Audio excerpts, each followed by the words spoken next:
What's up, YouTube, and welcome to this achievement slash trophy slash collectibles guide here in Murdered Soul Suspect. Today we will be doing the Terror on the Tracks ghost story for the museum.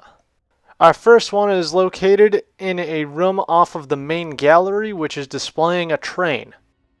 Now, back at the main gallery, we're going to move behind the judge's area into this room with a bunch of demon poop holes. And the way to get around them is to use the different displays.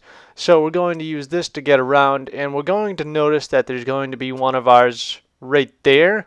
However, we're going to head into this closet first. There's a couple of different collectibles, but we'll grab the specific one first.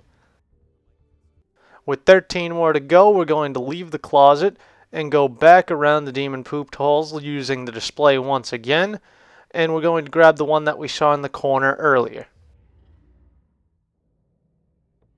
Remaining in the same room, we're going to go to the complete opposite corner from the last one and find this one just laying there once again, reveal it, and collect it. Our next rock will be in the area where the train is actually moving through, which can, I guess, double kill you or something. I don't know how it works, but located right in this bathroom, another rock. Using our teleport, we're going to move down the track and try not to get hit by the train, or else you'll get double killed or something. And we can grab this one in one of the little nooks that we can hide from the train.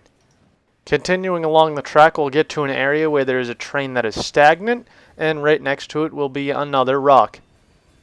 Eventually, you'll progress to this room that is under construction, and you'll find 3 different rocks in this room. First one is just to the left of the door, and the other 2 are located a little bit further in the room past some of the demon poop holes, and they're actually right next to each other pretty much. That was 6 more to go, and now just 5 more to go. Continuing to progress forward, we're going to leave the construction room, and before continuing any further, turn around and grab that one, which is located right next to the door. After a cutscene, you'll head upstairs, and you can turn left and pick up yet another rock. Our next one will be located in the investigation room. Just do your best to look around, and you should be able to find it pretty easily.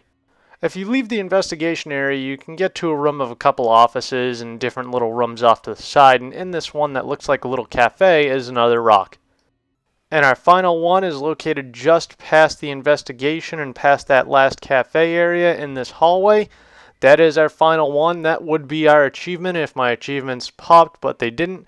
We will look at the achievement after the ghost story and say our goodbyes. My husband and I stepped off the platform and onto the giant hissing locomotive.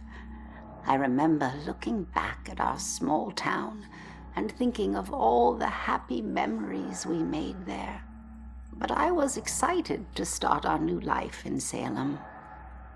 I must have dozed off because I was startled awake by the sound of screeching metal.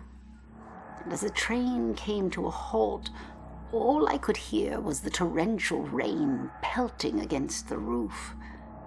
I looked out the window. There was only darkness. Then came the brightest flash of lightning I had ever seen.